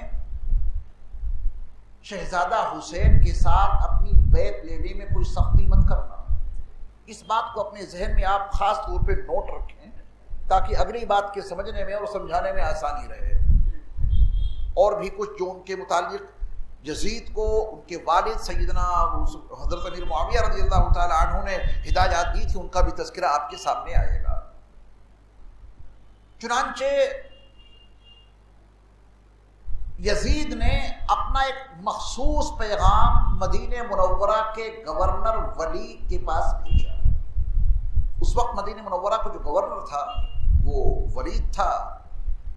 ان کے پاس پیغام بھیجا کہ مدینہ منورہ کے اندر چونکہ بڑی بڑی شخصیات موجود ہیں تو بہت حکمت عملی کے ساتھ ان عظیم شخصیات سے میرے لیے بیعت لینا. ہو سکتا ہے کہ ان کو میرے ہاتھ پر یا میری طرف سے بیعت لینے میں کوئی اختلاف ہو، تو بہت حکمت عملی کے ساتھ اور بڑی سوجھ بوجھ کے ساتھ مدینہ منورہ کی سرزمین پہ موجود بڑے لوگوں سے میرے لیے بیعت لینا اور کوئی سختی مت کرنا ان کے اوپر. خاص طور پہ یہ ہدایت تھی سیدنا امام حسین رضی اللہ تعالی عنہ کے لیے. لیکن عبداللہ ابن زبیر کے لیے سختی کرنے کی کچھ ہدایت اوپر سے مل چکی تھی، اس کو نہیں چھوڑنا. تو آئیے ہم اس مضمون کو سمجھنے کے لیے مدینہ منورہ کی سرزمین پر موجود دو عظیم نواسوں کی حیثیت کو سیاسی عنوان سے جاننے اور سمجھنے کی کوشش کریں. جب یزید نے دمشق سے اپنی بیعت کے لیے مدینہ منورہ کے گورنر کو یہ پیغام بھیجا کہ میرے لیے بیعت لینی شروع کرو، تو مدینہ کی سرزمین پر دو عظیم نواسے موجود ہیں. ایک تو وہ نواسے ہیں جن کے نانا کائنات انسانی کے سب سے عظیم، اور صرف کائنات انسانی ہی نہیں، اللہ کی ساری مخلوق میں سب سے افضل، جن کے صدقے میں نبیوں کو نبوت ملی اور جن کے طفیل رسولوں کو رسالت ملی، وہ نہ ہوتے تو کائنات نہ ہوتی. ایک اتنے بڑے نانا ہیں جن کے نواسے سیدنا امام حسین رضی اللہ تعالی عنہ مدینہ منورہ کی سرزمین پر موجود ہیں. دوسری شخصیت جن کے بارے میں میرے مصطفیٰ نے فرمایا کہ جتنے لوگوں نے مجھ پر احسانات کیے ہیں، جتنے لوگوں نے، میں نے اپنے ہر محسن کے احسان کا بدلہ اس کو دے دیا ہے کسی نہ کسی عنوان سے. جس نے بھی مجھ پر کوئی احسان کیا میں نے اس کے احسان کا بدلہ اس کو دیا ہے احسان کرنے والے کو. بس ایک شخصیت ہے، ایک صاحب ہے کہ میں ان کے احسانات کا بدلہ ان کو نہیں دے سکا. ان کے احسانات کا بدلہ تو بس اللہ ہی قیامت کے دن ان کو دے گا. وہ کون ہے؟ وہ محسن اسلام سیدنا ابو بکر صدیق رضی اللہ تعالی عنہ ہیں. ان کے نواسے ہیں سیدنا عبداللہ ابن زبیر رضی اللہ تعالی عنہ جو مدینہ منورہ کی سرزمین پر موجود ہیں. نبیوں کے بعد اور رسولوں کے بعد، نبیوں اور رسولوں کے بعد کائنات انسانی کا جو سب سے بہتر انسان ہے اسی کا نام تو ابو بکر ہے. کیا یہ بات آپ کی سمجھ میں نہیں ہے؟ نبیوں اور رسولوں کے بعد کائنات انسانی کا جو سب سے بہتر انسان ہے اسی کا نام ابو بکر ہے، اور اسی کے نواسے ہیں سیدنا عبداللہ ابن زبیر رضی اللہ تعالی عنہ. یہ یزید کے لیے بہت جلدی بیعت ہو جائیں گے یا ان کا بیعت ہونے کا کوئی ارادہ بھی ہوگا؟ یزید کی اپنی زندگی، اس کا اپنا کردار ان کے سامنے ہے. اس کو بھی معلوم تھا کہ بڑی مشکلات کا سامنا کرنا پڑے گا. اس نے اپنے گورنر ولید کے پاس یہ پیغام بھیجا کہ پوری احتیاط کے ساتھ ان دو لوگوں کو اپنے قابو میں لانا. عبداللہ ابن زبیر نہ مانے تو جتنی سختی ہو سکتی ہو کر لینا، حسین نہ مانے تو ان کے حال پہ چھوڑ دینا. یہ ہدایت آئی تھی. تمام معتبر تاریخوں میں اس کی وضاحت اور صراحت موجود ہے. ولید کے پاس جب یہ حکم نامہ پہنچا ہے یزید کا، ظاہر بات ہے کہ یہ ولید تو اب یزید کا گورنر ہے، اس کا ماتحت ہے، تو اس نے سابق گورنر مدینہ مروان کو بلایا اور ان سے کہا کہ یہ پیغام میرے پاس یزید کی طرف سے آیا ہے، اس کو عملی جامہ کیسے پہنایا جائے؟ بات بہت مشکل ہے. امام حسین جیسا شجاع بہادر انسان جس کے بارے میں نبی یہ فرما گئے ہوں کہ میرا جاہ و جلال حسین کے حصے میں پہنچا ہے، میری سخاوت کا عکس حسین کے اندر پہنچا ہے، ایسا وجیح انسان اور نبی کی اس وراثت کا وارث انسان یزید کے لیے بیعت کر لے گا، بڑا مشکل کام ہے. لیکن حکم ہمیں آیا، ہمیں تو کام کرنا ہے، بتاؤ کیا کریں؟ تو مروان نے کہا، جو سابق گورنر تھا مدینہ منورہ کا، موجودہ جو گورنر ہے ولید، اس سے کہہ رہے ہیں مروان کہ عام لوگوں سے تو بیعت عام طریقے پر لینا، ان کو الگ الگ رات میں اپنے پاس بلاؤ، الگ الگ. یہ دونوں ایک ساتھ نہیں آنے چاہیے اور ان کو کسی اور کے ساتھ بھی نہیں بلانا ہے. تنہائی میں بلا کے یزید کا پیغام اور یزید کے بیعت کے لیے، یزید کی بیعت کے لیے ان کے سامنے پیغام رکھو کہ ہمارے پاس یہ حکم نامہ آیا ہے، اس کے بعد جو کچھ ہو اس کے بارے میں ہم لوگ مشورہ کریں گے. ولید نے جو یزید کا گورنر تھا مدینہ منورہ کا، ولید نے پہلے عبداللہ ابن زبیر کو بلایا. ان کے والد نے کہا تھا کہ یہ بہت ہوشیار ہیں، بہت ہوشیار، ان سے بچ کے رہنا. عبداللہ ابن زبیر کے بارے میں حضرت امیر معاویہ ہی بتا گئے تھے اپنے بیٹے کو، سختی کرنے کی بھی ہدایت دے کے گئے تھے، اللہ معاف فرمائے. عبداللہ ابن زبیر کو مدینے کے گورنر ولید نے اپنے پاس رات میں بلایا اور ان سے کہا یزید کا یہ حکم نامہ میرے پاس آیا ہے، لہذا آپ یزید کے لیے بیعت کیجیے. عبداللہ ابن زبیر کی عظمتوں کو سلام، ان کی رفاقوں کو سلام. میں نے بتایا کہ یہ کتنے عظیم انسان ہیں، ان کے باپ نبی کے حواری تھے. آپ علیہ السلام نے فرمایا کہ ہر نبی کا کوئی نہ کوئی حواری ہوتا ہے، میرا حواری زبیر ہے. ان کے والد بڑی عظمتوں کے حامل ہیں، رسول اللہ صلی اللہ علیہ وسلم سے بڑا قریبی رشتہ بھی ہے ان کا. یہ ان کے صاحبزادے ہیں عبداللہ، اور ان کی ماں حضرت اسماء ہیں جو صدیق اکبر کی صاحبزادی ہیں، تبھی تو آپ کے نواسے بنے. حضرت عائشہ صدیقہ رضی اللہ تعالیٰ عنہ کے تو کوئی اولاد نہیں ہوئی، لیکن حضرت اسماء رضی اللہ تعالیٰ عنہ کے ہاں مدینہ منورہ کی سرزمین پر مہاجرین کے ہاں جو سب سے پہلا کوئی لڑکا پیدا ہوا اسی کو عبداللہ ابن زبیر کہتے ہیں.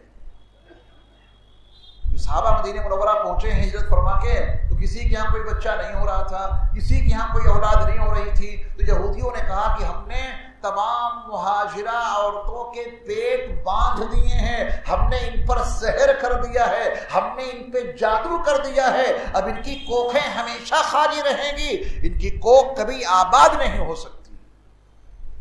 ہے کسی کے اختیار میں ایسا جادو، ہے کسی کے اختیار میں ایسا سحر. لڑکا لڑکی دینا کس کے اختیار میں؟ اللہ کے اختیار میں. وَيَجْعَلُ مَن يَشَاءُ عَقِيمًا، میرا اللہ جس کی کوکھ باندھ دے اسے کوئی لڑکا نہیں دے سکتا، اسے کوئی لڑکی نہیں دے سکتا. میرا اللہ جس کی کوکھ باندھے اسے اولاد نہیں مل سکتی. وہ جس کو چاہے لڑکیاں ہی لڑکیاں عطا کرتا ہے، وہ جس کو چاہے لڑکے ہی لڑکے عطا کرتا ہے، اور جس کو چاہے لڑکے اور لڑکیاں دونوں عطا کر دیتا ہے. وَيَجْعَلُ مَن يَشَاءُ عَقِيمًا، اور جس کو چاہے بانجھ بنا دے. میرا اللہ کوکھ کو باندھ سکتا ہے. کائنات کے کسی انسان کو کسی کی کوکھ باندھنے اور سحر کے حوالے سے اولاد کو روکنے کا نہ اختیار کبھی ملا ہے نہ کبھی مل سکتا ہے. عقیدوں کو درست رکھیں گے نا. عبداللہ ابن زبیر کا تذکرہ آیا تو ان کی پیدائش ہمارے عقیدوں کو درست کرنے کے لیے بہت کافی ہے. مدینہ منورہ کی سرزمین پر جب حضرت اسماء کی گود آباد ہوئی، عبداللہ ابن زبیر کا تولد ہوا، زبیر کا بیٹا پیدا ہوا، مدینہ منورہ کی ہر گلی خوشیوں سے مچل اٹھی. مدینے کی تمام فضاؤں میں خوشی کے نعرے بلند ہوئے، کیونکہ پہلی بار مہاجرین کے ہاں عبداللہ ابن زبیر کا تولد ہوا تھا. یہود کے اس عقیدے کو غلط ثابت کر دیا میرے اللہ نے کہ ہم نے ان کی کوکھیں باندھ دی ہیں، اب ان کے ہاں کوئی بچہ پیدا نہیں ہو سکتا. یہ مدینے کی سرزمین پر مہاجرین کے ہاں سب سے پہلی بار جو بچہ پیدا ہوا تھا وہ حضرت اسماء کے صاحبزادے ہیں، زبیر کے نور نظر ہیں، صدیق اکبر کے نواسے ہیں حضرت عبداللہ ابن زبیر. ولید نے ان کو طلب کیا رات کی تنہائی میں گورنر ہاؤس میں، اور ان کے سامنے یزید کی بات رکھی کہ یزید کا یہ حکم نامہ میرے پاس آیا ہے، آپ کو اب یزید کے لیے بیعت کرنی ہے، اس کو اپنا امیر تسلیم کرنا ہے. آپ غور فرمائیں کہ وہ عبداللہ ابن زبیر جس کی رگوں میں زبیر ابن العوام کا خون گردش کر رہا ہو، وہ عبداللہ ابن زبیر کہ جو حضرت اسماء کی گود میں پرورش پانے والے ہوں، وہ عبداللہ ابن زبیر جس کے نواسے، جس کے نانا نے مدینہ منورہ کی سرزمین پر خلافت کا وہ نظام قائم کیا تھا کہ آسمان کے فرشتے بھی اس کو دیکھ کے دنگ رہ جاتے تھے. صدیق اکبر رضی اللہ تعالی عنہ جس کے نانا ہو، وہ یزید کے لیے تو کسی بھی حال میں بیعت کرنے کے لیے تیار نہیں ہو سکتے تھے. عبداللہ ابن زبیر نے حکمت عملی سے کام لیا اور اس سے کہا ولید سے، گورنر مدینہ سے، مجھے تھوڑی مہلت دیجیے، کل تک مشورہ کر کے، غور و فکر کر کے، تفکر اور تدبر کر کے ہم فیصلہ کر لیں. تو ولید جو گورنر مدینہ تھا اس نے کہا کہ ٹھیک ہے، آپ کو اجازت ہے، آپ جا سکتے ہیں، کل بتا دینا. کیا ارادہ ہے آپ کا، اس کا اظہار کل کر دینا۔ سیدنا عبداللہ ابن زبیر رضی اللہ تعالی عنہ نے موقع کی نزاکت کو سامنے رکھا اور حالات کی نامساعدت کو سامنے رکھا، اور آپ نے فیصلہ لے لیا کہ آج ہی رات مجھے خفیہ انداز میں مدینہ منورہ کو الوداع کہہ کر مکہ المکرمہ نکل جانا ہے۔ چنانچہ حضرت عبداللہ ابن زبیر اپنے اہل خانہ کو لے کر نہایت خاموشی کے ساتھ، بے پناہ اجرت کے ساتھ مدینہ منورہ سے مکہ المکرمہ تک جانے کا جو راستہ تھا شاہراہ عام، اس کو چھوڑ کر بیابانی راستوں سے نکل گئے۔ شاہراہ عام اختیار نہیں کی، ہم آپ کو دکھائیں گے ابھی۔ مکے سے مدینے تک دو راستے ہیں، ایک راستہ وہ ہے جو شاہراہ عام ہے، جس کے اوپر چل کر مکے کے لوگ مدینے سے خارجی حصے پہ نکلتے ہوئے ملک شام جاتے تھے، جو ان کا تجارتی قافلہ تھا۔ لإیلاف قریش ایلافہم رحلۃ الشتاء والصیف، یہ سردی گرمی کے جو ان کے سفر ہوتے تھے یمن کا اور ملک شام کا، ہم آپ کو دکھائیں گے۔ ملک شام جانے کا یہ قدیم راستہ ہے جو مدینے سے کچھ دور ہوتا ہوا نکل جاتا ہے۔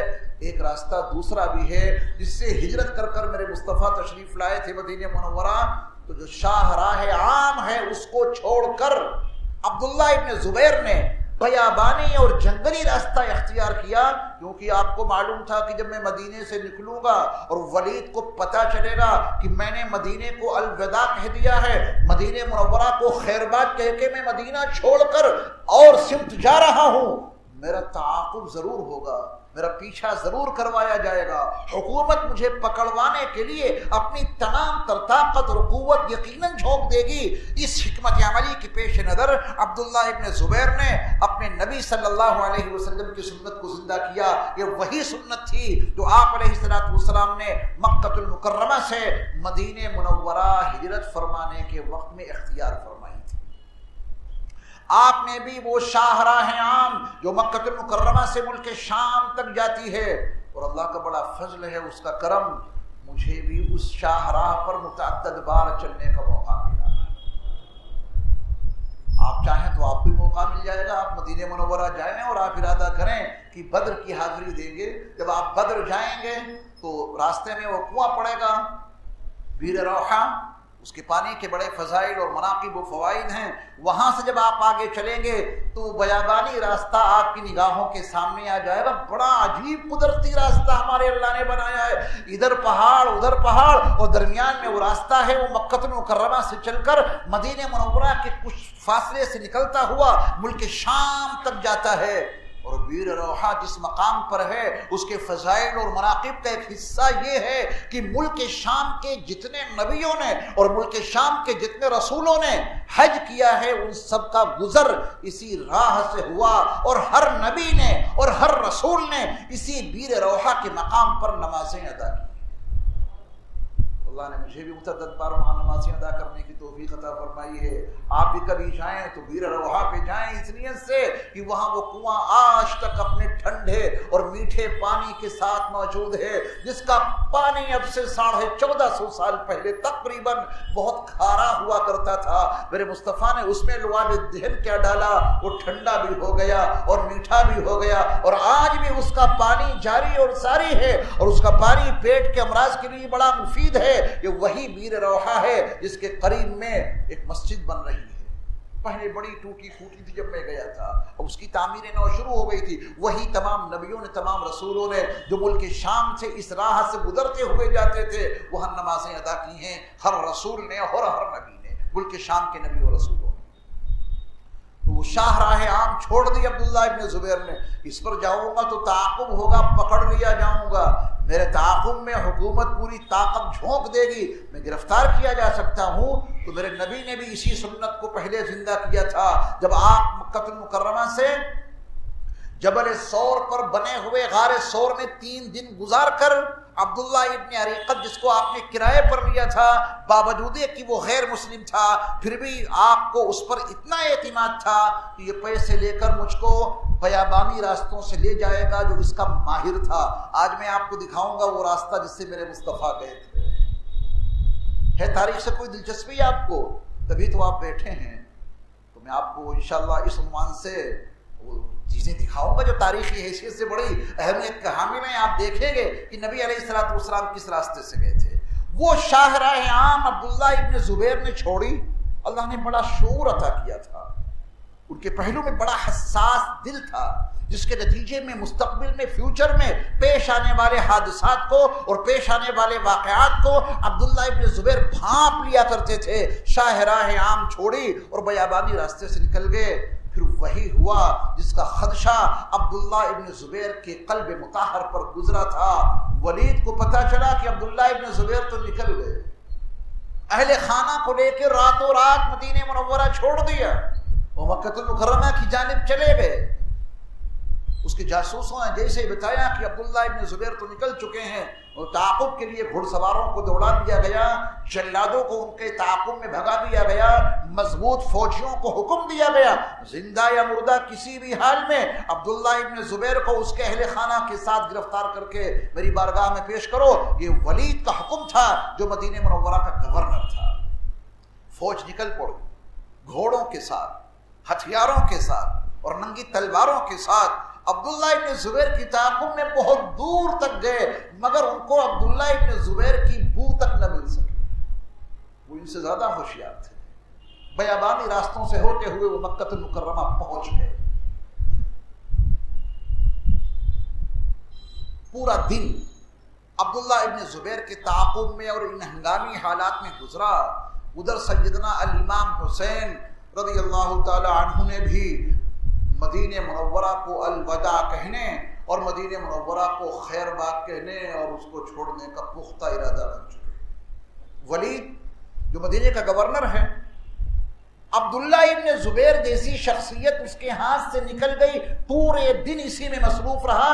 امام حسین رضی اللہ تعالیٰ عنہ کی طرف وہ کوئی توجہ بھی نہ دے سکا. پورے دن اس کی پوری حکومت انہی کی تعاقب میں لگی رہی. شام ہوئی, سیدنا امام حسین رضی اللہ تعالیٰ عنہ بھی رات کی تاریکی میں مدینہ منورہ کو چھوڑ کر مکہ المکرمہ کی جانب چل پڑے ہیں, لیکن بیابانی اور جنگلی راستے سے نہیں, چھپ کر نہیں. میرے مصطفیٰ کی شجاعت, میرے مصطفیٰ کی وجاہت, آپ علیہ الصلوۃ والسلام کا جاہ و جلال یہ سیدنا الامام حسین کی رگ و ریشہ میں گردش کر رہا تھا. آپ نے فیصلہ لیا کہ مجھے بیابانی راستہ نہیں اختیار کرنا, شاہراہ عام سے میں جاؤں گا, دیکھتے ہیں تعاقب کون کرے گا میرا. سیدنا امام حسین رضی اللہ تعالی عنہ رات میں اہل خانہ کو لے کر شاہراہ عام سے چل دیتے ہیں. ابھی میں آپ کو دکھاؤں گا کہ وہ راستہ کون ہے جس پر سیدنا امام حسین رضی اللہ تعالی عنہ اپنے اہل خانہ کو لے کر کے چلے تھے. ولید کو اطلاع دی گئی امام حسین کا گھر تو خالی ہو چکا ہے, ان کے خاندان والے بھی نہیں, ان کے قریبی جو عیسیٰ ہیں وہ تمام اہل خانہ کو لے کے جا چکے ہیں, سارے گھر ان کے خالی پڑے ہیں. اب یزید کو کیا جواب دو گے, کیا کرنا ہے؟ ولید نے اپنا فیصلہ سنایا, جو مدینہ منورہ کا گورنر تھا. حسین کا تعاقب نہیں ہوگا, کوئی ان کا پیچھا نہیں کرے گا, ان کو پکڑنے کی کوئی مذموم کوشش نہیں کی جائے گی, کوئی فوجی ان کے پیچھے نہیں بھاگے گا, کوئی گھڑ سوار کوئی ہتھیار لے کر ان کو پکڑنے کی کوشش نہیں کرے گا, کوئی سختی ان کے لیے روا نہیں رکھی جا سکتی. گئے ہیں جانے دو. دونوں نواسے, عظیم نواسے, ایک امام الانبیاء کے نواسے اور ایک محسن اسلام کے نواسے عبداللہ ابن زبیر, ان دونوں عظیم شخصیات نے مدینہ منورہ چھوڑ دیا. یہ تاریخ میں اپنی زبان سے بیان کر دوں کیا مشکل, اور یہ تاریخ آپ اپنے ان کانوں کے پردوں سے اور اس قوت سماعت کے حوالے سے سن لیں تو کیا مشکل.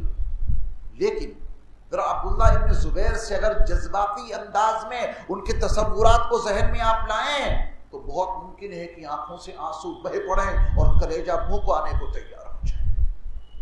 مدینہ چھوڑ رہے ہیں عبداللہ ابن زبیر. ان کے والد کہاں ہیں, ان کے نانا کہاں ہیں, ان کی ماں کہاں ہیں, ان کے وہ نبی کہاں ہیں, انہوں نے تحریک کی تھی ان کی. مدینہ چھوڑنا کوئی آسان کام ہے کیا؟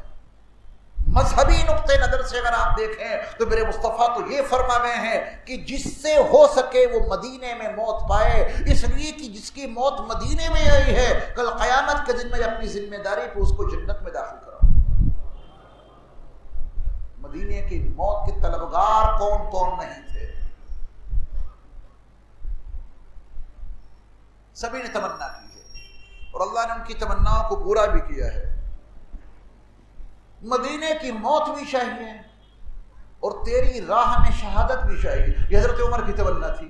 بار بار کہا کرتے تھے کہ اللہ میں تجھ سے تیری راہ کی شہادت مانگتا ہوں، میں تیرے راستے میں قتل کر دیا جاؤں، مجھے تیری راہ میں کوئی قتل کر دے، میرے دل کی تمنا ہے، اور تیرے نبی کی سرزمین پر، تیرے نبی کے شہر میں موت چاہتا ہوں کہ یہاں دفن کیا جاؤں۔ اللہ نے دونوں مرادیں پوری کر دی۔ عین امامت کی حالت میں آپ کے اوپر حملہ ہوا، وہ اللہ کی راہ نہیں تو اور کیا ہے، وہ اللہ کا راستہ نہیں تو اور کیا ہے، شہادت کا جام بھی نوش فرمایا اور اپنے نبی علیہ الصلوۃ والسلام کے پہلو میں ان کی آرام گاہ بھی بنی۔ اللہ نے ان کی دونوں تمناؤں کو پورا کر دیا۔ تو یہ مدینہ چھوڑنا، مدینہ منورہ کی سرزمین کو الوداع کہنا، یہ عبداللہ ابن زبیر کے دل پر کیا گزر رہی ہوگی، اور سیدنا امام حسین رضی اللہ تعالیٰ عنہ کے دل پر کیا بیت رہی ہوگی۔ ماں جنت البقیع میں آرام فرمائے، بڑے ابا امام حسن وہیں آرام فرمائے۔ آپ علیہ السلام کے تعلق سے آپ کے جو نانا ہیں سیدنا امام حسین رضی اللہ تعالیٰ عنہ کے، آپ صلی اللہ علیہ وسلم، وہ وہیں آرام فرما ہیں۔ کون نہیں چاہتا ہے کہ قرب نبی میں اپنی زندگی گزارے؟ آج مدینہ چھوٹ رہا ہے یزید کے اس فرمان کے نتیجے میں، جو یزیدی دور شروع ہوا۔ سیدنا امام حسین رضی اللہ تعالی عنہ مدینہ منورہ سے رخصت ہوئے، روانہ ہوئے، اس کو وہاں سے آپ نے ہجرت فرمائی، تو آپ نے کوئی بیابانی راستہ اختیار نہیں کیا، آپ نے کوئی جنگلی اور بحری راستہ اختیار نہیں کیا، بلکہ آپ نے وہاں سے شاہ راہ عام اختیار کی کہ اس سے چل کر مجھ کو وہاں پہنچنا ہے۔ آپ کا کوئی تعاقب نہیں کیا گیا، آپ کا کوئی پیچھا نہیں کیا گیا، اور آپ کو پکڑوانے کی کوئی کوشش نہیں کی گئی۔ جب یزید کے گورنر ولید کو یہ معلوم ہوا کہ عبداللہ ابن زبیر تو یہاں سے چلے گئے جن کے لیے سختی برتنے کا حکم تھا، میں سختی بھی نہیں کر سکا، نکل گئے یہاں سے، مجھے جواب دینا ہے۔ امام حسین کا تو کوئی بڑا میٹر نہیں، ان کے لیے سختی نہ برتنے کا مجھے پابند بنایا گیا تھا، میں ان کے لیے کوئی سختی نہ کر سکا، تو وہ تو عین قانون کے مطابق ہے۔ لیکن عبداللہ ابن زبیر میرے ہاتھ سے نکل گئے، اور وہ مکہ المکرمہ پہنچیں گے، وہاں کیا حالات بنیں گے، اس ساری ذمہ داری میرے سر نہ آ جائے۔ اس اپنی پریشانی کو دور کرنے کے لیے اس نے مروان سے رابطہ قائم کیا جو سابق گورنر تھا، اور اس سے اس نے بہت سارے مشورے کیے۔ یہ مدینہ منورہ کے سیاسی حالات، باقی اکثر لوگوں نے یزید کے لیے اپنی مجبوریوں کے پیش نظر، ان حالات کی نامساعدت کے پیش نظر، انہوں نے کہا کہ ٹھیک ہے، اس کی ولی عہدی اس زمانے میں تھی، آج وہ امیر بن چکا ہے، ہم اس کے لیے آپ کے ہاتھ پر بیعت کرتے ہیں۔ لیکن ان دونوں عظیم شخصیات نے یزید کے لیے بیعت نہ کر کے دراصل قیامت تک آنے والی امت مسلمہ کے لیے ایک مشعل راہ اور مینار نور بن کر کے اپنی زندگی کو پیش کیا ہے۔ مختصر لفظوں میں یہ سمجھیں کہ امام حسین حق کی علامت ہیں، یزید باطل کی نشانی۔ دونوں میں تقابل ہوگا۔ میں نے آپ کے سامنے سیدنا امام حسین کے جو فضائل اور مناقب بتائے ہیں، ان سے محبت یہ ہمارے ایمان کا جز ہے۔ ہم کسی بھی حوالے سے، تاریخ کے کسی بھی عنوان کی بنیاد پر امام حسین کو نہیں چھوڑ سکتے۔ ہماری ساری محبتیں ان کے لیے وقف ہیں، ہماری ساری عقیدتیں ان کے لیے وقف ہیں۔ ہم حسینی ہیں اور ان کے ساتھ ہی اپنے تعلق کو ہم برقرار رکھیں گے۔ یہی ہمارے لیے ایک درہ امتیاز ہے، یہی ہمارے ایمان کا تمغہ ہے۔ ہم اللہ کے محبوب اور مقبول بندوں میں داخل اور شامل رہنا چاہتے ہیں، تبھی تو حسن سے محبت رکھتے ہیں، تبھی حسین سے محبت رکھتے ہیں، کیونکہ میرے مصطفیٰ نے یہ دعا فرمائی تھی کہ اے اللہ میں ان دونوں سے محبت کرتا ہوں، تو بھی ان سے محبت فرما، اور اے اللہ تو ان کو بھی اپنے محبوب اور مقبول بندوں میں داخل اور شامل فرما۔